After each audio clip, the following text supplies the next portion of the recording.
네, 여러분 반갑습니다.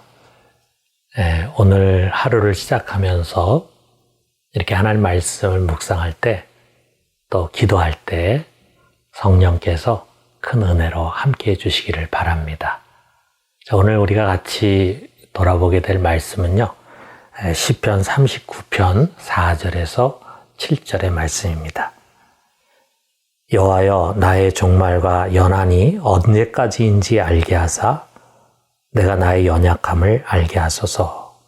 주께서 나의 날을 한 뼘 길이만큼 되게 하심에 나의 일생이 주 앞에는 없는 것 같사오니, 사람은 그가 든든히 서 있는 때에도 진실로 모두가 허사뿐이니이다. 셀라.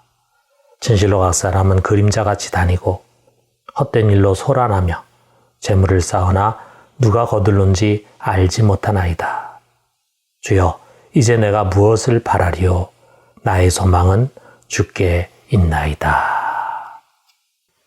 여러분, 우리 사람은요, 잘 되고 형통할 때보다 오히려 힘들고 어려운 상황에서 진리에 더 가까이 다가가게 됩니다. 참 세상에서 잘 나가면서 자신도 모르게 흐트러졌던 삶을 어려운 때가 되면 돌아보게 되고, 그래서 진정한 신앙을 찾게 되는 것 같습니다. 이 시가 바로 그런 시입니다.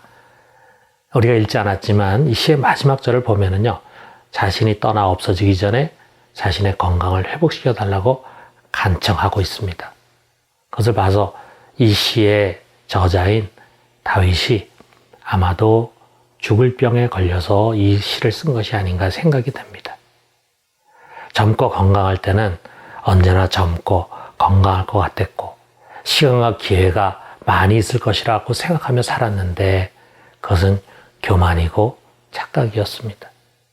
자신의 연약함을 알지 못했고, 자신에게 주어진 이 인생의 시간이라는 것이 그저 한 뼘 길이밖에 되지 않는다는 것을 깨닫지 못했기 때문이었어요. 자, 그런데 죽을 병에 걸리게 되니까 사람들의 모습이 눈에 들어오는 거예요. 어떻게 사나? 참 어리석게 살더라 이거죠. 열심히 사는 것 같은데 들여다보면은 그림자같이 다니고 헛된 일에 분요하고, 그리고 재물을 쌓기에 급급해서 살아가는 모습입니다.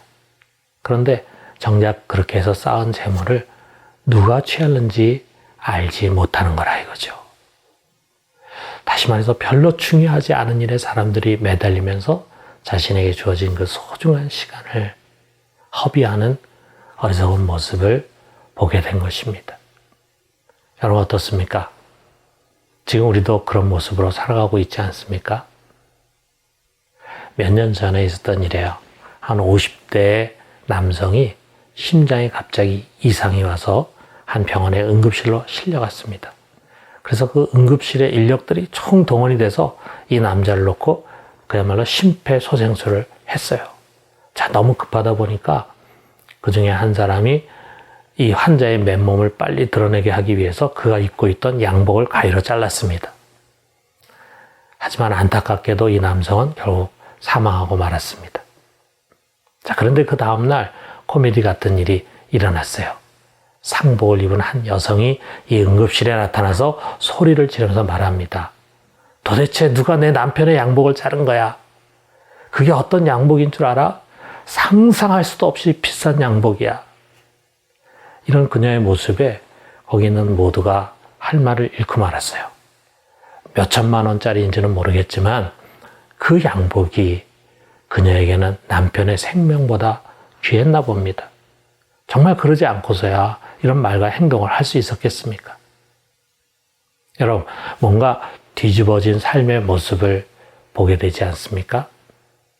그러나 이런 이야기는요, 우리와 동떨어진 낯선 이야기가 아닙니다. 우리가 살고 있는 시대는 너무도 산만한 시대입니다. 별로 중요하지 않은 허접쓰레기와 같은 것들이 매우 중요한 것처럼 자신을 포장합니다. 그러고는 우리를 현혹시키면서 사방에서 우리의 마음을 빼앗습니다. 이것도 사고 싶고 저 일도 하고 싶습니다. 우리의 신경과 에너지는 분산되면서 이런 것들의 시간과 재물을 허비하게 됩니다. 그러다 보니까 진짜 중요한 것에 집중하지 못하고 진짜 필요한 것을 놓치고 살게 됩니다. 어쩌면 우리 모두가 그렇게 달려왔을지도 몰라요. 자, 그런데 오늘날 우리에게 주어진 이 상황에서 가고 싶은 곳에도 잘 가지 못하고 또 하고 싶은 일을 하지 못하는 그런 환경이 되다 보니까 우리의 삶을 돌아보게 됩니다. 여러분, 여기 다윗은요, 마지막에 주님을 향해서 이렇게 고백합니다. 7절에 보니까 주여, 이제 내가 무엇을 바라리요? 나의 소망은 주께 있나이다. 이제 그의 소망이 오직 주님께 있다고 하는 사실을 고백하고 있습니다. 그렇습니다. 여러분, 우리가 진정 바라고 소망해야 할 곳으로 돌아옵시다. 예수 그리스도, 그분입니다. 오직 그분만이 우리의 참 소망입니다. 그분이 우리의 우선이고 우리의 중심이고 그리고 우리의 전부입니다. 그분이 우리의 가장 고귀한 보물이고 그분을 알아가는 지식이 가장 고상한 것이고 그분과 함께하는 것이 우리의 기쁨이고 우리의 행복 아니겠습니까?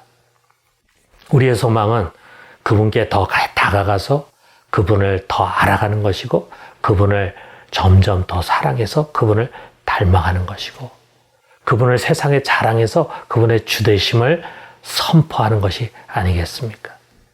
여러분, 이것이 바로 우리의 신앙의 목적이고 우리의 삶의 목적이고 아니 거듭난 나의 존재의 목적이 아니겠습니까?